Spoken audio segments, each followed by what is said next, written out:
Hello, good morning. This is Jacob Rees-Mogg. I'm standing in for James O'Brien. So it's bad luck for all you lefty snowflakes out there today, because it's going to be a change of tone, and we're going to be asking, is this the Brexit you voted for? And we're waiting for your calls, texts and tweets to come in. Call on 0345 6060 973. Text on 84850 or tweet at LBC, because a lot's been going on about Brexit over the weekend. We had the summit on Thursday and Friday, which seemed to go quite well, but then stories in today's papers that might make some of us Brexiteers a little bit more nervous. The Daily Mail's reporting that there'll be no limit on EU migrants as long as they have a job, so we won't be controlling EU immigration if the Home Office has its way, in a similar way to the controls we place on countries outside the European Union. So this could remain almost unlimited EU migration if this is correct. The Sun reports that the Cabinet can't agree on the trade approach because it's so sensitive, and that the Remoaners are desperate to keep us tied into the single market and the customs union, whereas the people who back Brexit want us to get the advantages of Brexit.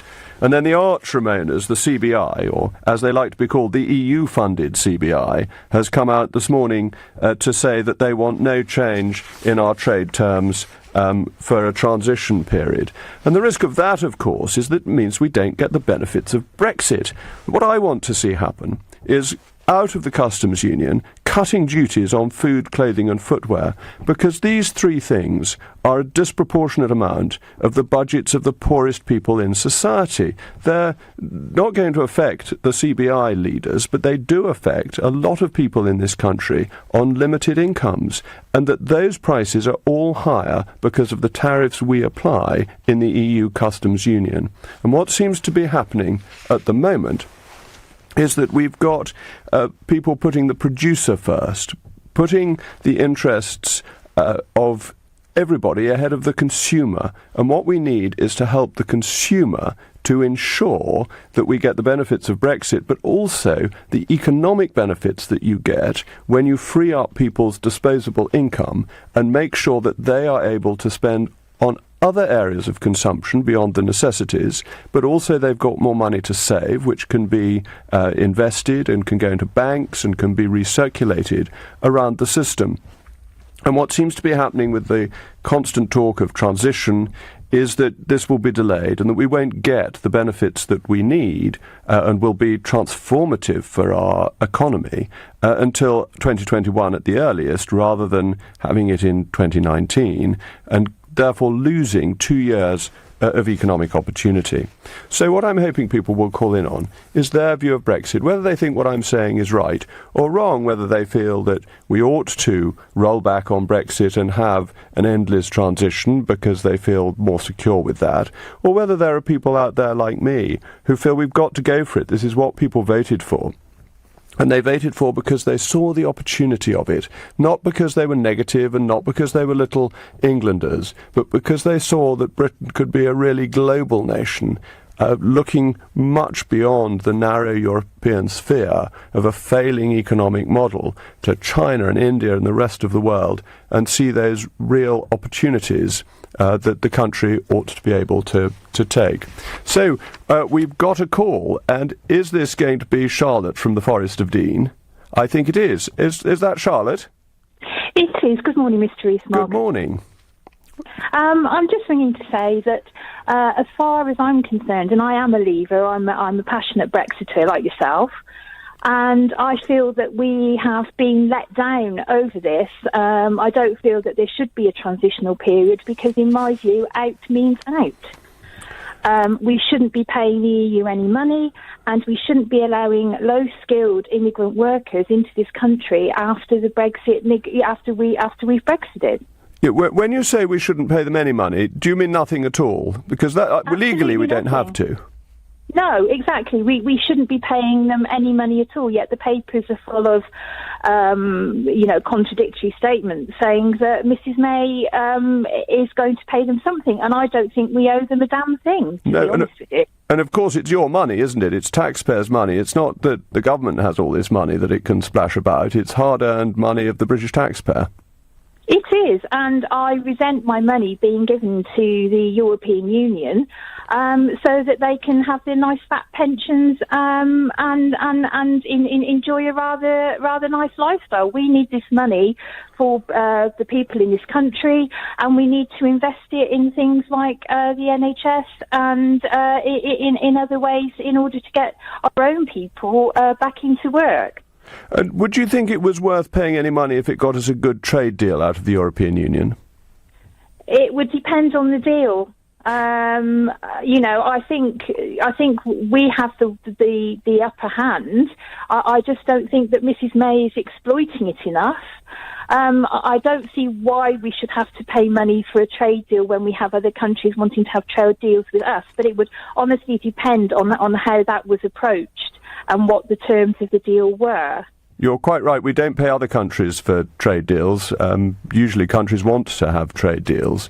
But the EU is in real financial difficulties if we don't give them any money at all. That's, I think, the problem for them. Exactly, but I think the EU is falling apart anyway. Well, there are lots of problems. Why would we be pumping money into a dead duck, to be quite honest with you? Well, I think that's a brilliant note to end on, the dead duck EU, because I've got Rickard from Woking who wants to come on. Rickard, I've got a feeling you don't agree with the wisdom of Charlotte. Well, Mr. Rees-Mogg, I can't understand why somebody in your position should not be for an endless transition. I mean, you're a business investor, and the EU is a wonderful, clever system for investors. You can promote your interests through the Commission, because under the treaties, the Commission is beyond the control of politicians and the public, and it's only if the politicians pretty well agree immediately to any CC Commission proposal without any argument that they can do what they want. And because the Commission can always withdraw a proposal, if there are any amendments proposed, then they've got the last word. And I mean, your people in Brussels can shape policy proposals through lobbyists. You've got that car exhaust scenario. It's only the USA that found out that the various car manufacturers in Germany were ripping people off.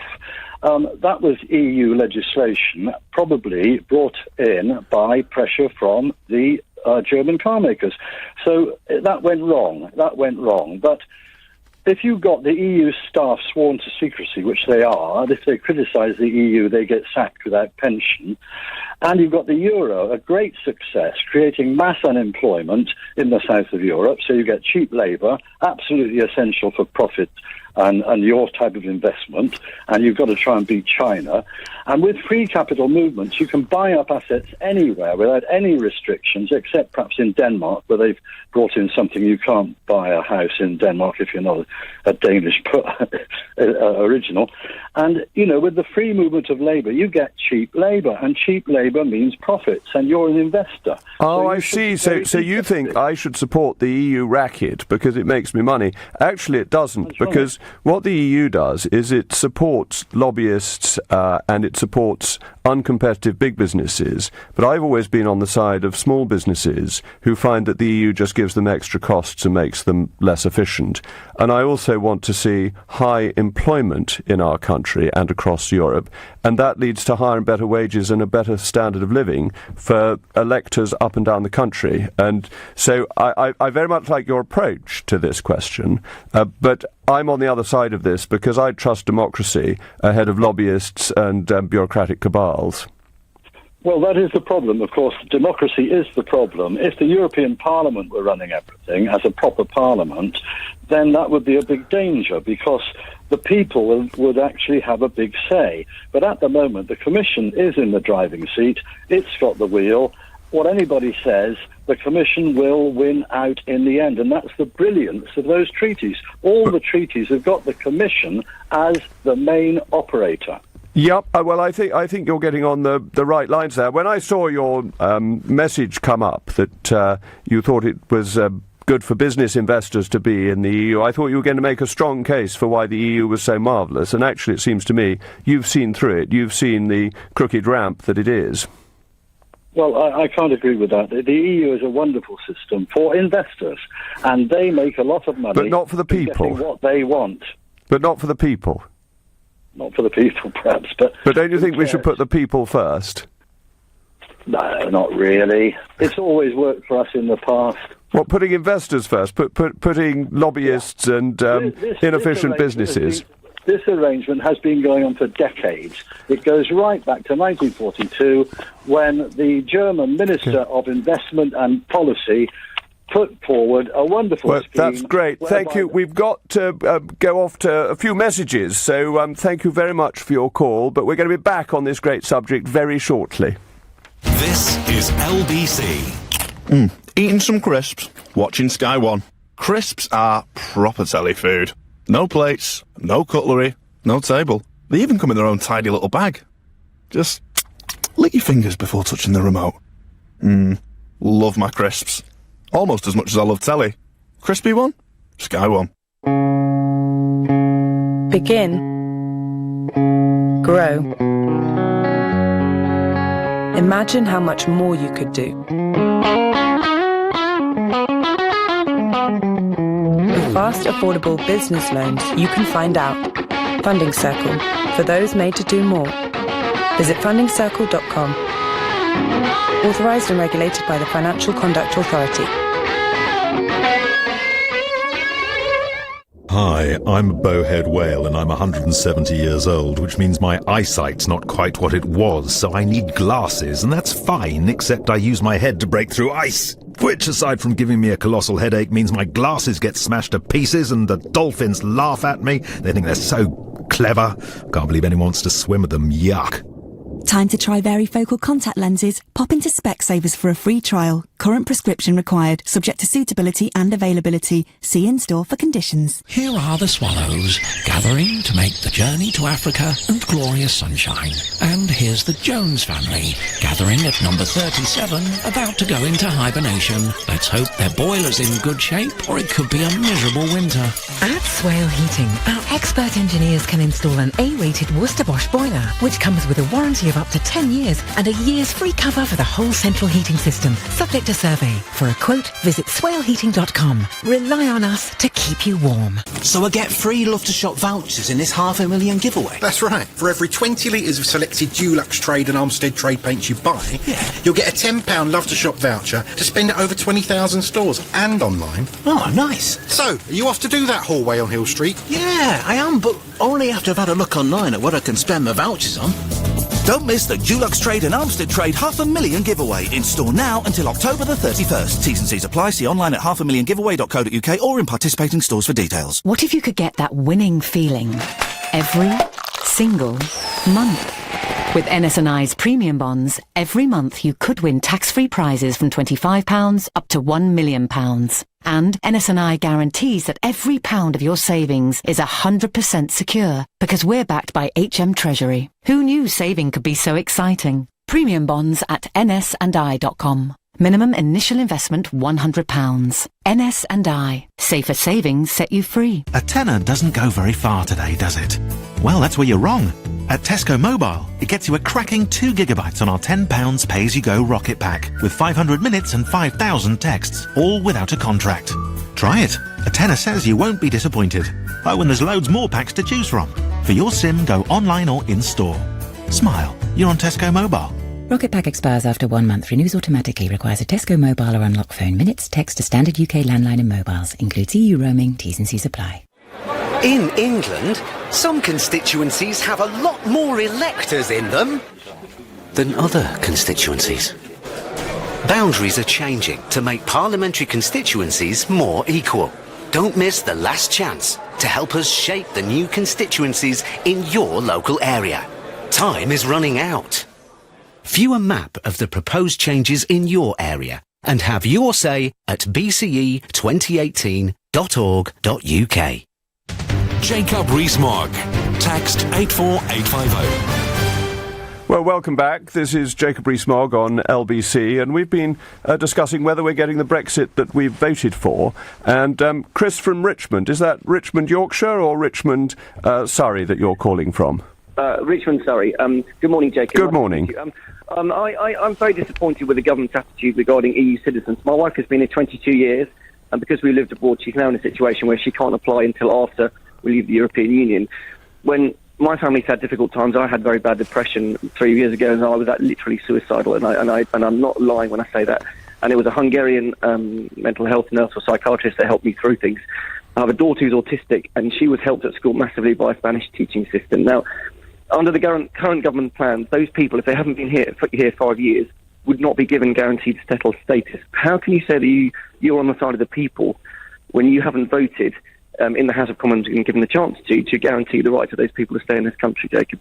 Well, during the Brexit campaign and subsequently, I've said that we should be generous to EU nationals who are currently living here because they came here legally, our law allowed them to come, and they've made a huge contribution to British society. I think we should be controlling future movement, not trying to make life difficult for people who have already come here under a system that we set up, who we should greatly admire, because it seems to me it's a really brave thing to do, to move halfway across a continent to a country where you don't speak the language for the hope of improving your livelihood and the livelihood of your family. And I think we should have put that much more strongly. So I broadly agree with you. On the vote in the House of Commons, that was a token Opposition Day debate. It wasn't going to change anything, so I just backed government policy at that point.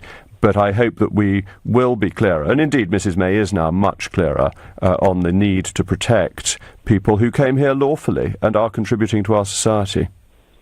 Well, I mean, I think just at the Opposition Day debate, you could have made it your opinion clear by voting with the opposition motion. I think the other point is I don't think she's been completely clear. She's talking about people being here lawfully, but she was the only member of the cabinet that 15 months ago vetoed the idea of having a guarantee for EU citizens from effectively day one of Brexit.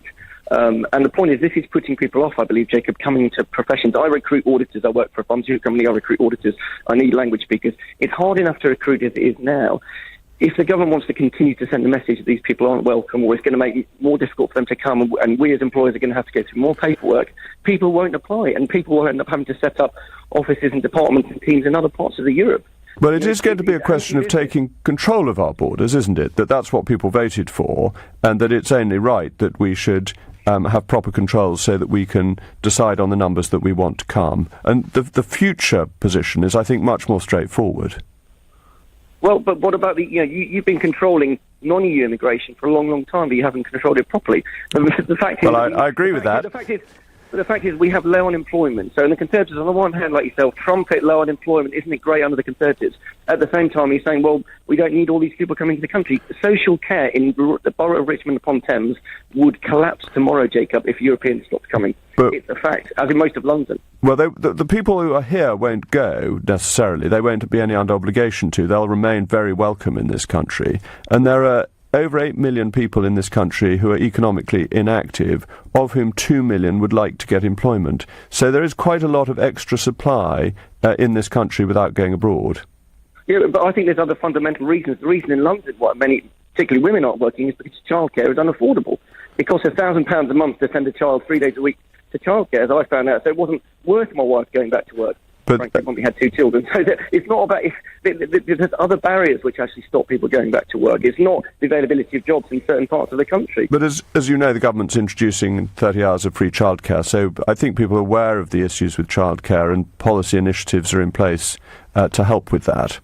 But Jacob, I disagree, because my friends run a nursery, and even that policy has been flawed, because all that's done is say, right, we've got to give 30 hours free childcare to 3 and 4 year olds, but what are they doing? They're then ramping up the charges on 2 year olds to make a profit, because they can't charge for extra services. Well, we're wandering a bit away from Europe, so thank you very much. I might move on from Craig from Devizes, so that's Wiltshire, next door to Somerset, so a very good county, not of course as great a county as Somerset, but Craig, you're very welcome.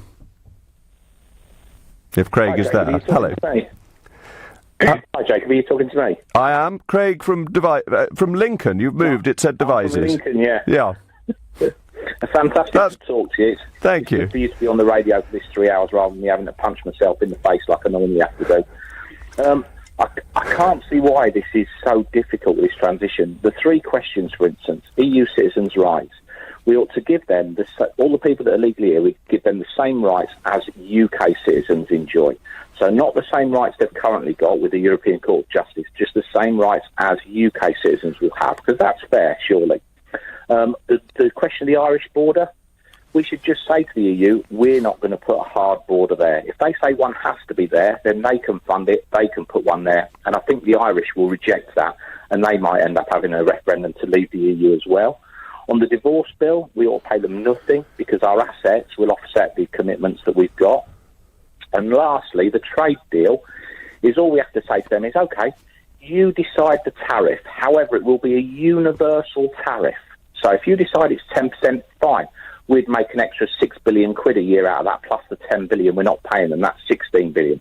If they decide, actually, we need to have a free trade deal because we make a surplus on the UK, we're obviously, the UK are in deficit to the EU on trade, then that's fine as well because that's the position we're currently in. But we'd be 10 billion a year better off that we're not paying the EU to have what they call a free trade deal.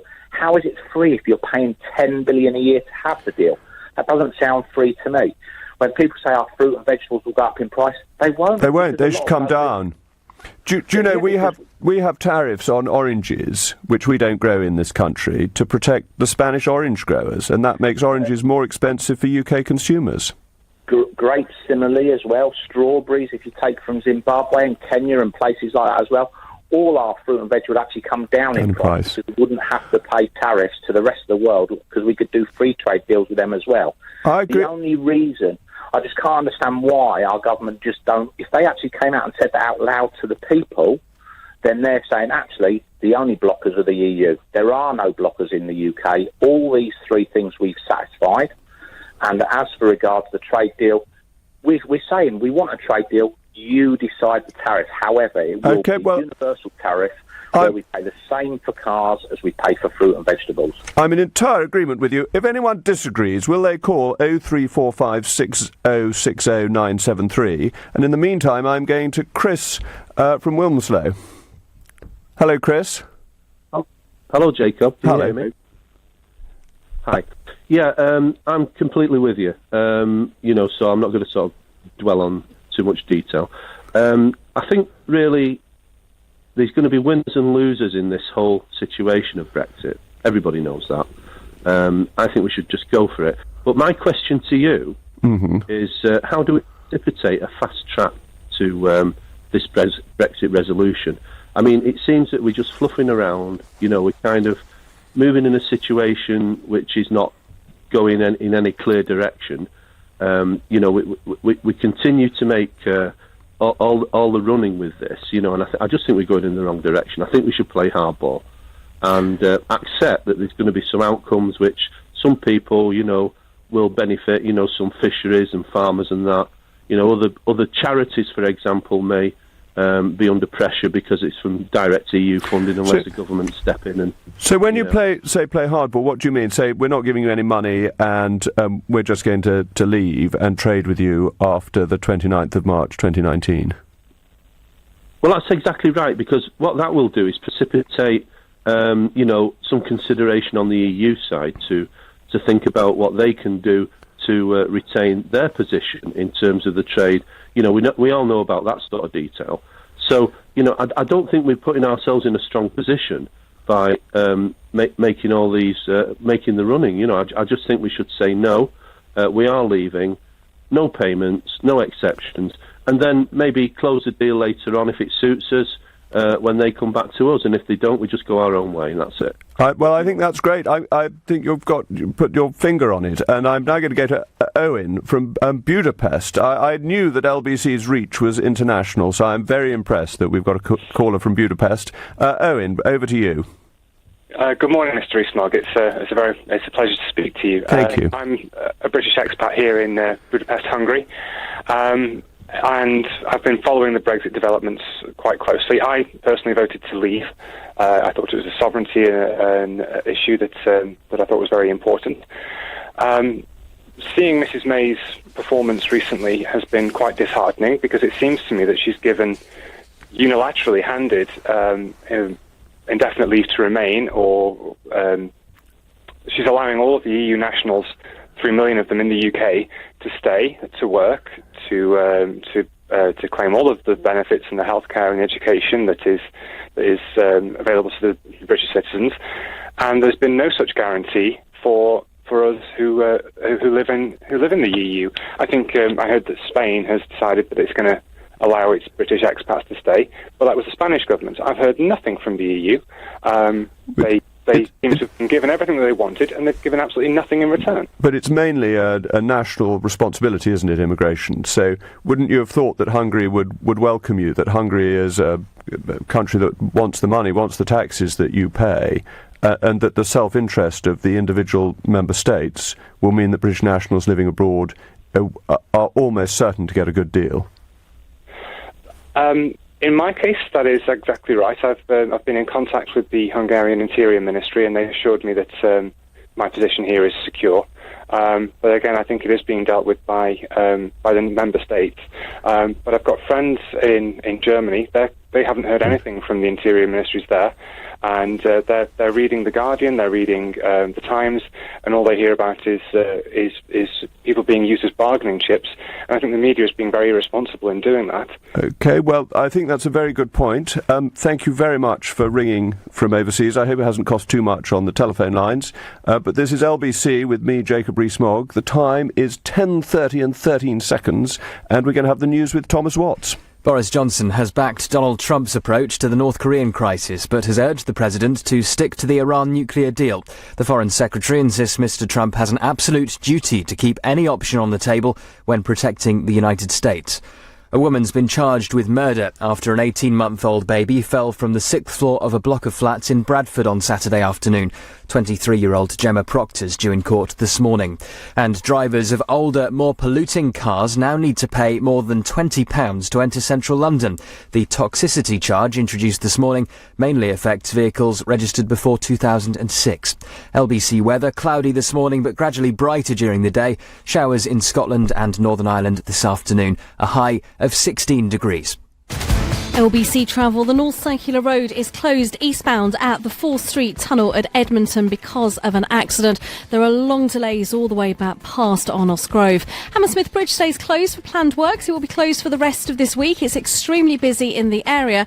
And also there are long delays in Fulham because Wandsworth Bridge Road is closed after an accident. In Seven Sisters, there are delays on the A10 southbound to the West Green Road junction where the traffic lights were damaged earlier in an accident. LBC Travel, I'm Joanne Webb. This is LBC. At Oak Furnitureland, everyone knows our furniture is 100% solid hardwood. And it's also up to 50% off. But most importantly, it's 100% solid hardwood. Yes, but don't forget it's also up to 50% off. Don't miss Oak Furnitureland's amazing 2-day sale, where there's a fantastic range of 100% solid hardwood with up to 50% off. Hurry, our 2-day sale must end Tuesday. Order today for guaranteed Christmas delivery. Visit oakfurnitureland.co.uk to find your nearest store. 1 million is a gargantuan amount, isn't it? If 1 million people stood on each other's shoulders, they'd reach all the way to space. It'd be a bit cold at the top, though. Brr. So if I told you over 1 million people have chosen to sell their cars with WeBuyAnyCar.com, you might think, wow, I'm going to give that a go. Gargantuan. I like that word. Why don't you join them? Enter your reg number now at WeBuyAnyCar.com. Admin fee may apply. For more information, see WeBuyAnyCar.com/info. Divorce. It affects every part of your life. You, your family, your home, your finances. And if you're a man facing divorce, perhaps even one you don't want, the situation becomes even more complicated. It's at times like these that you need a professional you can trust.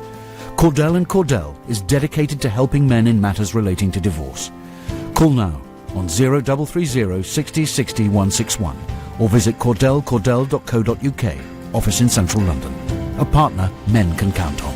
Calling all units. Reports coming in of Sky's gripping new cop drama Tin Star, epic Game of Thrones and loads more shows, all with Sky TV from £20 a month.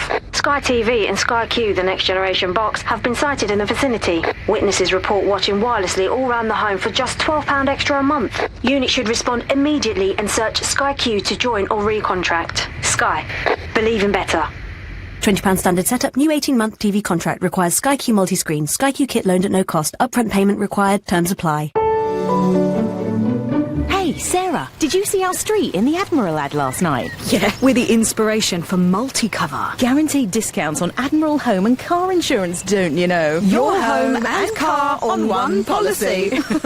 But seriously, it's a lifesaver. I know. I did my car, Rob's car and the house, and it was multi-cover discounts all round. Ooh, that deserves a celebration. Cup of tea? Something stronger? Multi-cover your home and cars at admiral.com. What if you could get that winning feeling every single month? With NS&I's premium bonds, every month you could win tax-free prizes from £25 up to £1 million. And NS&I guarantees that every pound of your savings is 100% secure because we're backed by HM Treasury. Who knew saving could be so exciting? Premium bonds at nsandi.com. Minimum initial investment £100. NS&I. Safer savings set you free. Block management. 2 very simple words. But what do they actually mean? Well, there's budget approval for starters, then service charge invoices, health and safety paperwork, cleaning, gardening, maintenance, inspections, contracts, insurance, emergency call-outs, and a whole lot more besides. So for complete block management solutions, just remember 3 simple letters. ABC. ABC Estates will take care of all your day-to-day management, leaving you as happy as Larry. See abcestates.co.uk or call 0800 888 6688. Jacob Rees-Mogg on LBC. Call 0345 6060 973. Well, welcome back. It's 10:35 and this is Jacob Rees-Mogg in the LBC studios waiting for calls. We've got lots coming in, but if anyone disagrees, do get through because there'll be a hotline for you. It seems to me that the great wisdom of the British people is such that everyone's in agreement today, but it's 0345 6060 973. And we're discussing what's been going on in Brexit, the negotiations that went on Thursday and Friday, the news in today's papers about things that may be being watered down. But I wonder if anyone's got any views about the leaks in the German papers, about the disobliging comments apparently made by the President of the Commission, Jean-Claude Juncker, about our wonderful Prime Minister, and saying that she doesn't trust anybody, but then why should she trust him? I can't think. But I'm very glad to welcome one of Mrs May's constituents, Beverly from Maidenhead. Are you going to come on and speak up for our great Prime Minister and say that Monsieur Juncker is really a bit rude and should be politer? No. You didn't have to say that. I know you want to say something else, but I thought as she's your Member of Parliament, you might want to put in a word for her. No, not really, I'm afraid. I started off by being impressed, but everything seems to be sort of going all over the place at the moment. And I'm a keen Brexiteer like yourself. I'm UKIP Secretary of the Berkshire County Committee. And I just want to make a point about the EU and trade, which isn't often made. Most of the businesses in this country are small and medium-sized businesses. And whilst Remainers go on about the importance of the EU because it's a market of 500 million customers, small and medium-sized businesses don't want or need 500 million customers. If you've got a specialised product or service, then most of those people may not be your customers. For example, if you manufacture wheelchairs, your customers will be people who need a wheelchair. And most of the 500 million people in the EU don't need a wheelchair and so won't be your customers. That's such a good point, and 87% of our economy does not involve trade with the European Union, but 100% of our business is regulated by the European Union, and so we have all this unnecessary regulation for a relatively small part of our economic activity. Absolutely. And it's perfectly possible to have a micro business which you run from your own home and yet trade with countries throughout the whole world. I've got a friend who runs such a business, and when I asked her how Brexit would affect her business, she really had to think for a while before she could come up with anything. And in the end, she said, well, postage might go up a bit. And that was all she could think of. Yeah, so it's a lot of regulation for very little benefit. Most companies aren't involved, and people like the CBI speak out for big business who benefit from regulation because it keeps competition down. It makes it harder for new firms to get up and running. Thank you so much. That's a really helpful point. I'm now going to move on to George from Maida Vale because he thinks we do have some budget commitments that we've got to honour. So, George, over to you. Well, good morning, Mr. Rees-Mogg. Good morning. We voted for the last round of budget commitments that take us to 2020. We were part of that. We agreed to it and we voted for it. We should follow up on that. It's part of the great British tradition to keep your promises and to honour what you said you would do, and I think we need to follow that through. A caller earlier was saying it would be a disgrace to pay for pensions, but why would it be a disgrace if we have been part of the organisation that employed those people and offered them pensions? Why on earth should we not pay for those pensions? If you had a company in this country who decided that they were not going to pay for the pensions of their current employees, we would soon have a phone-in about employees complaining how unreasonable that organisation or company is for not honouring its commitments. Because the European Union has legal personality, and its liabilities are the liabilities of the European Union. And the position in international law was set out by an excellent House of Lords report, which said if we left without a deal, so this is leaving after 2 years under Article 50, we have no claim on the assets of the European Union, but they have no claim for the liabilities of the European Union. And I think it's in the event of no deal that we wouldn't pay anything at all. Do you think that's reasonable, or would you feel we should still pay even if we had no deal? I would hope in the event of no deal that we would continue on our existing membership till we had a deal. Not many people seem to be considering that as an option. Actually, no, I don't, because I still think there is regardless of what the wise people of the House of Lords might think, I think there is still a requirement that you honour your promises.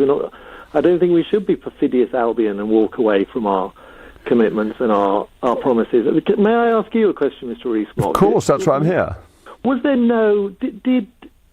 prior to the referendum, was there no consideration there might be a vote to leave? Was there no planning for that? Because it certainly looks like the government prior to the election, and actually for quite a few months afterwards, had no plans or no commitments to what might happen if Britain voted to leave. It seems to me they made absolutely no preparation for this outcome at all. I'm sorry to say that I think you're right. I was on the Treasury Select Committee at the time, and we had senior mandarins in and asked them if they were making any preparations, and they said no, that the government had, as a matter of policy, decided not to make any preparations. I think they thought that if they admitted they were preparing for a leave vote, it would have boosted the leave vote, and that they were so obsessed by their own propaganda that they were very irresponsible in their approach to government. And it was a political decision rather than a civil service decision. I don't think on this occasion one can blame the civil service. But I agree with you, it was a mistake.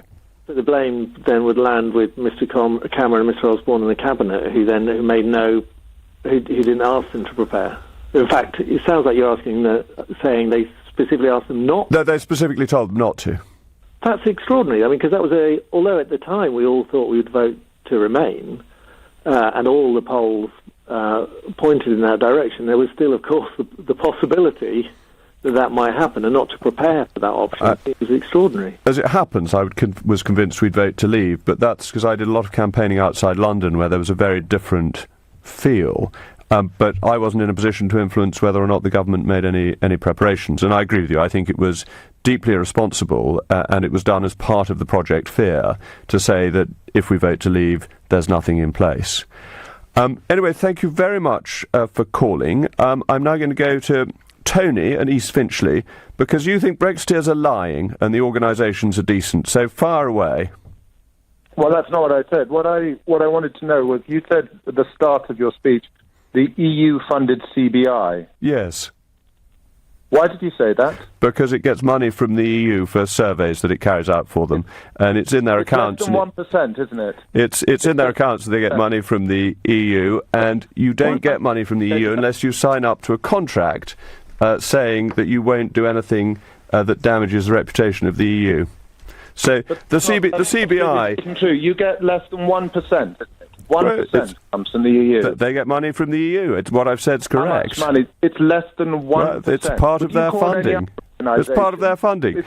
The funding is research. It's for research. It's ring-fenced. Great. 0.6%. So thank you. So you've proved the point that the CBI gets money from the EU. Yeah. Would you call any other organisation? I'd happily say it about any other organisation that gets money from the EU. It's an important part of their work. And they're constantly pro. 1%. They're constantly pro the EU. The CBI told us we had to join the euro. They were in favour of the exchange rate mechanism. They're a very good counter-indicator of what the best policy is. If the CBI says it, it's almost always wrong. EU funded CBI. That's what I said, and I said again. Yes. But it's not really. You wouldn't call any other organisation. Yes, I would. They're funded by, when it's less than 1%. They are funded by the EU. Much more. I didn't say they were fully funded by the EU, but thank you. I'm very grateful that you've made it clear to all the listeners on LBC that the CBI is funded by the EU. Extremely grateful. Thank you very much. This is LBC with me, Jacob Rees-Mogg. The time is 10:45, and we're just about to go on to the next thing. This is LBC. For over 2 years, it was one of politics' best-known double acts. And for one night only, we're bringing it back. As I, Nick Ferrari, am reunited with Nick Clegg. Taking place at the Hippodrome in London's Leicester Square, this special one-off event will see the tables turned. As Cleggy takes the lead and puts me under the spotlight. To buy tickets for the evening, go to lbc.co.uk. Computers seem alone, but we are not, with capacity to learn for ourselves, like the AI program that wrote this script. At Hiscox, we recognise that as technology gets smarter, so do cybercriminals. Our business insurance gives you access to a network of specialists with expert advice in the event of a data breach. Hiscox, ever onwards. So I get free Love to Shop vouchers in this $500,000 giveaway? That's right. For every 20 litres of selected Dulux Trade and Armstead Trade paints you buy, you'll get a £10 Love to Shop voucher to spend at over 20,000 stores and online. Oh, nice. So, are you off to do that hallway on Hill Street? Yeah, I am, but only after I've had a look online at what I can spend my vouchers on.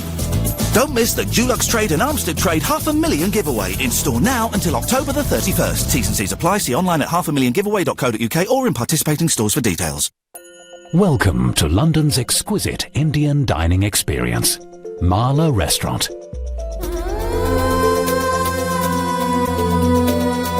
The finest North Indian cuisine in the most charming setting. Find us in the heart of one of London's divine hidden gems, St Catherine's Dock. Marla Restaurant. Visit us in St Catherine's Dock or go to marlarestaurant.co.uk. Marla. Discover a jewel in London's secret paradise. What if you could get that winning feeling every single month? With NS&I's premium bonds, every month you could win tax-free prizes from £25 up to £1 million. And NS&I guarantees that every pound of your savings is 100% secure because we're backed by HM Treasury. Who knew saving could be so exciting? Premium bonds at nsandi.com. Minimum initial investment £100. NS&I. Safer savings set you free. When your growing business is hiring, you don't need lots of candidates. You need the right candidates, fast. You need Indeed.com, featuring an algorithm that positions your job posts where quality candidates are and screener questions that zero in on the best talent.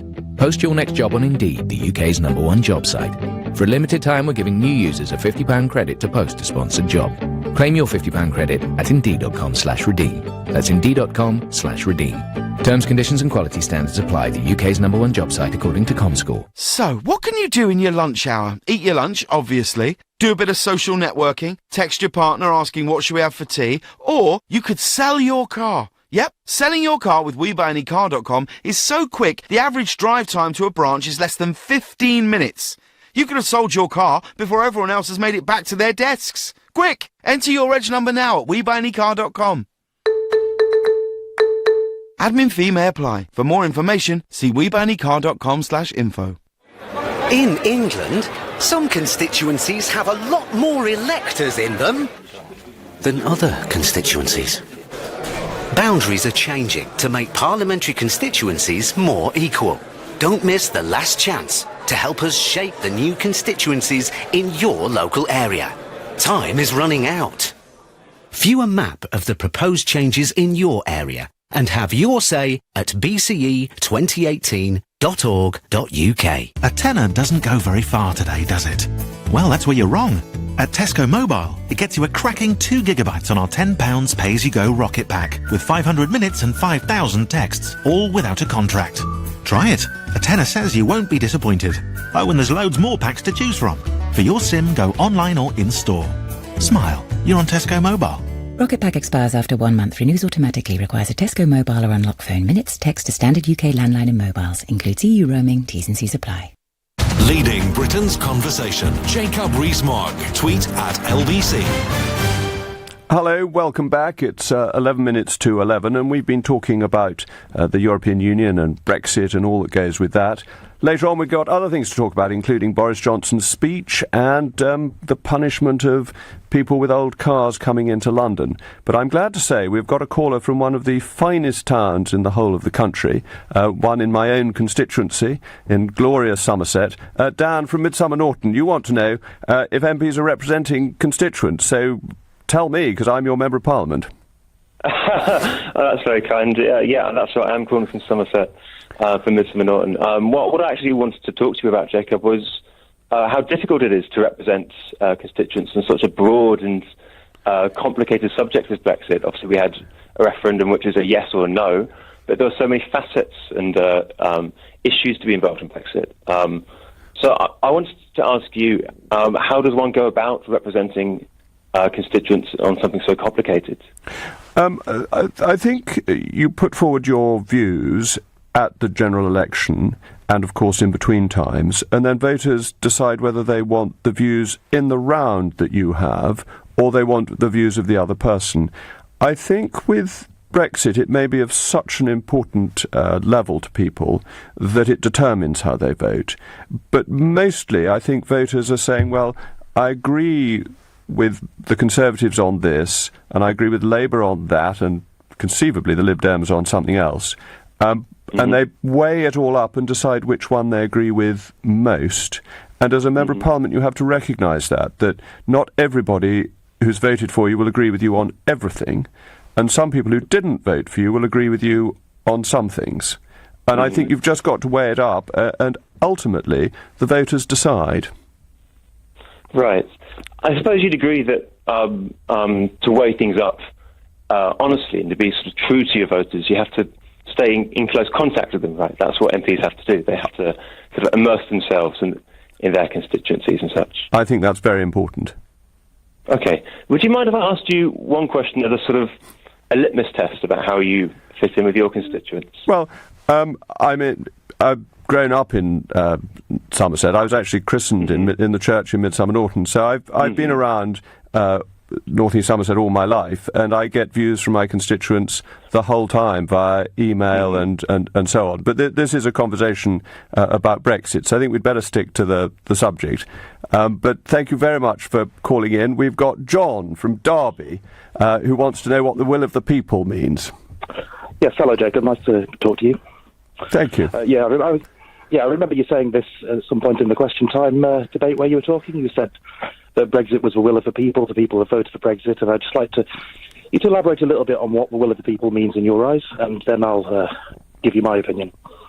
Well, we had the largest ever vote in this country on Brexit. 17.4 million people voted in favour. Which was a non-binding referendum, which advisory, which carried as much legal weight to carry out a mandate as a survey would. So that's not... No, that's a fatuous point, actually, that it was legislated for specifically, and the government made it absolutely clear in the course of the legislation that the result would be binding upon the government.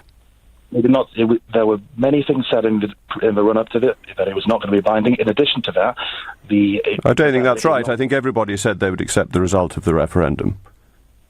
People did say that, however, a number of... So you think politicians should have lied? That's what you're really calling for?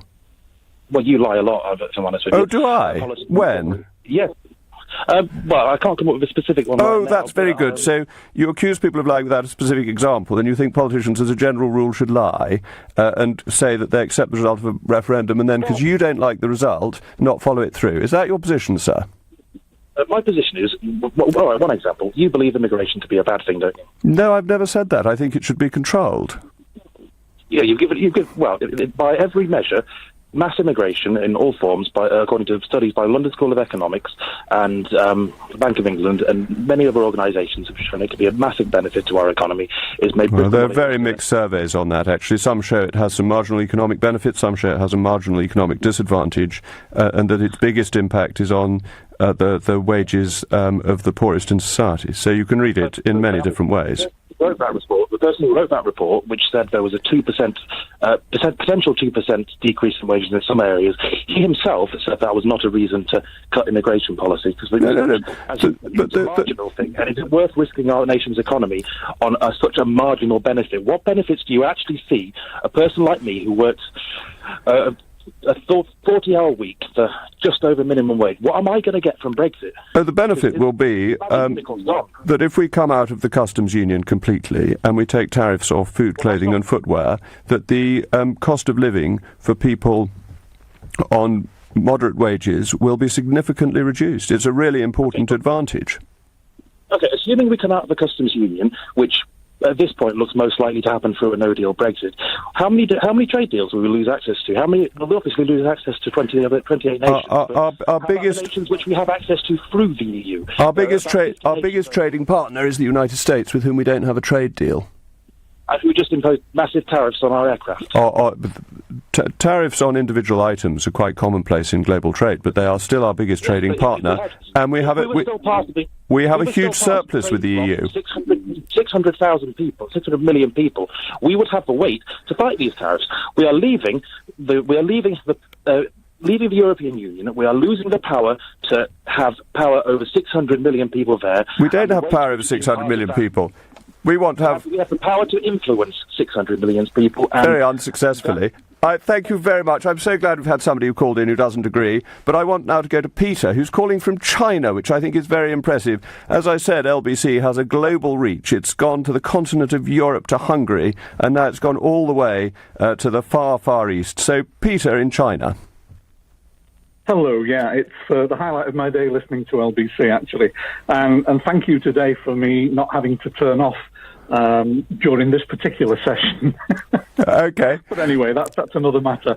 The thing that nobody seems to talk about during these so-called negotiations is the huge collateral that the UK holds in the UK, in the EU, in properties, banks, ventures, and everything all across Europe.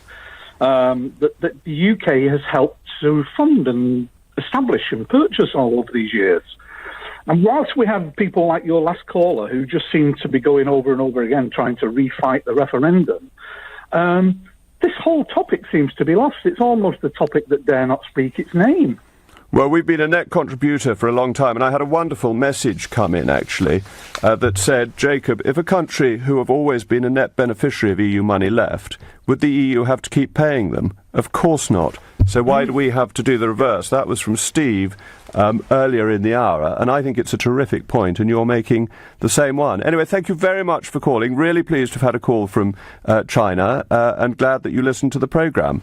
I'm now going to go to David at Cheltenham, where I was just a week ago doing the literary festival with the splendid Jess Phillips, who is a model socialist MP, though she might not like me calling her a socialist. Anyway, David. Hello, Jacob. Sorry to... well, my main reason for phoning is I think the main problem with the Brexit deal is homegrown. I think ever since the referendum was voted on, that people started, like the likes of Anna Soubry, etc., but subsequently they have got together as a cabal, and everything which is done in this country at the moment seems to be against joining the European Union, with leaving the European Union. And with the number of MPs in Parliament who seem to be pulling together to stop every which way move to get out of the European Union, what does it do to the European Union? Only seems to empower them, which would be an obvious answer to all the anti-Brexit in this country. Well, they'll have to answer to their voters in the end, won't they? And this is difficult, particularly for the Labour Party, because a lot of Labour voters were strongly in favour of Brexit, and if their MPs try and gum it up, I think they'll get their comeuppance at the next general election. But when will the next general election be? And the problem is, as you said, with the Labour, I mean, they went into this last election being very positively against staying in the European Union, and now they've done a complete U-turn over the last few months.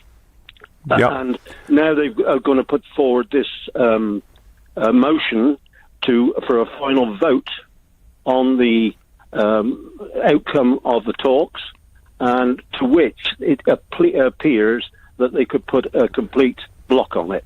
I don't think that will work, but thank you very much for your call.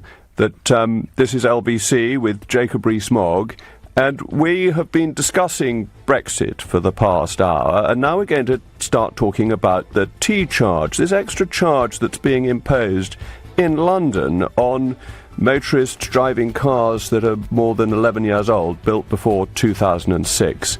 And the issue there is that there were lots of failures in public policy, that diesel was promoted and that congestion has got worse and worse.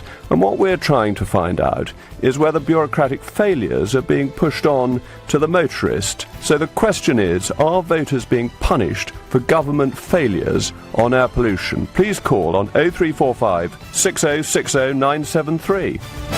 On FM, online, on your mobile and on digital radio. Leading Britain's conversation. This is LBC.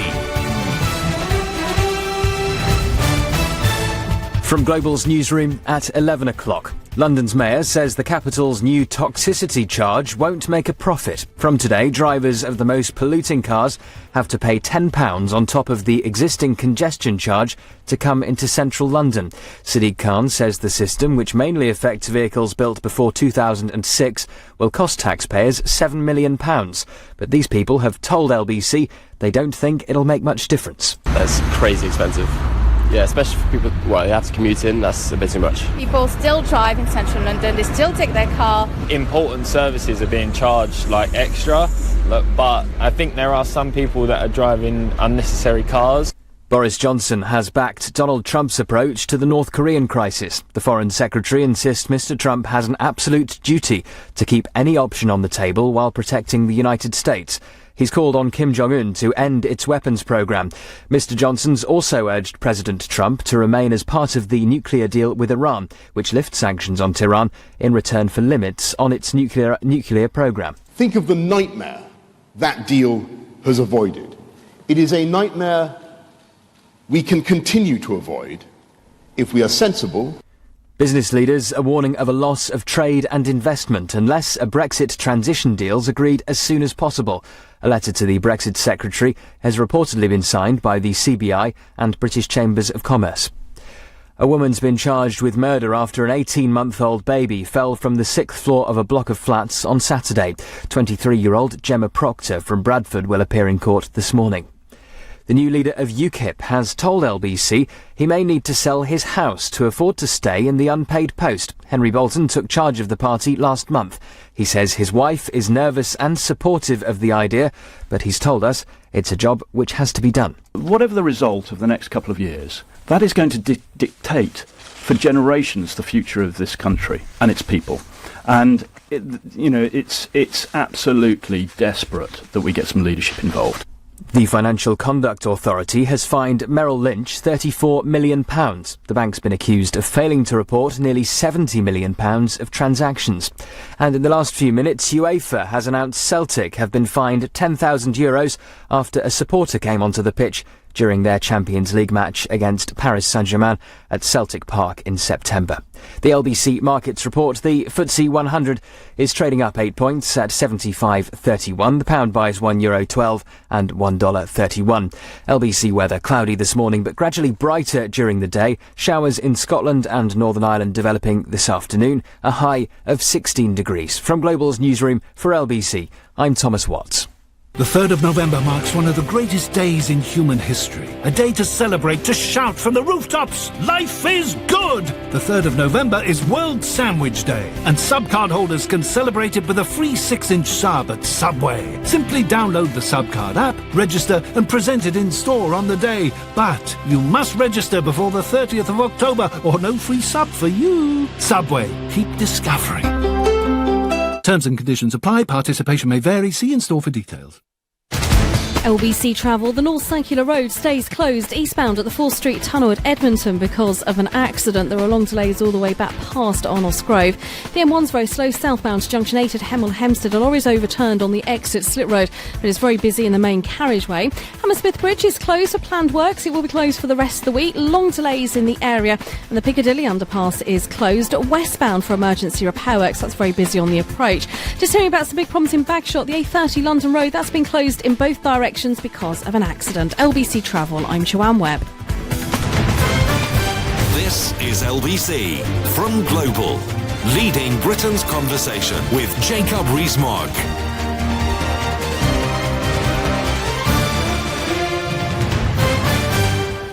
Hello and good morning. Welcome back to everybody. We've had a jolly good discussion on Brexit, but now we're going to talk about the tea charge with me, Jacob Rees-Mogg, standing in for the great James O'Brien, who's having a well-deserved holiday. The question here, really, is that there was a great campaign to persuade people to buy diesel cars, that it was the government here, the then Labour government, it was the European Union, it was the motor manufacturers. They were all pushing diesel. That's what everybody had to buy to be environmentally friendly. They were concerned that petrol churned out carbon dioxide and ignored the fact that diesel was churning out nitrous oxides and particulates. And now, here we are in a position where the air quality in London is really bad. It's figures come out saying that thousands of people die earlier than they otherwise would because of the poor air quality. And so the response of the bureaucracy, which it seems to me has created a good deal of this problem, is to punish the motorist further, and particularly the poorest motorists with the oldest cars, and that they're going to be hit, as of today, by this T charge, which is an extra £10 on top of the congestion charge of £11.50. So £21.50 to enter central London if you're in an old car that you may have been encouraged to buy by the government and by EU policy. And is that really fair? Or are there other problems? Shouldn't we have a tax on Transport for London for gumming up all our roads and making it impossible to go along the embankment nowadays, or for closing Bank Junction? The constant effort to make moving in London more difficult, the narrowing of pavements, the sequencing of lights so they seem to be red more than they were in the past. They're inevitably red more than they were green, because otherwise traffic would keep on crashing, and we don't want that. But the question I'm hoping people will call in on is whether this is the right answer or whether other things should be done. I heard Nick Ferrari earlier saying that we should be looking at the heavily polluting buses and whether that isn't something that should be attended